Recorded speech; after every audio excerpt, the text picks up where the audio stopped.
نبی کریم صلی اللہ علیہ وآلہ وسلم نے فرمایا، سب سے عمدہ استغفار یہ ہے،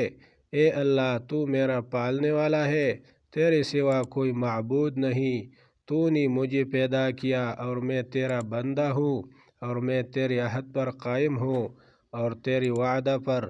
جہاں تک مجھ سے ممکن ہے تیری نعمت کا طالب ہو کر تیری پناہ میں آتا ہوں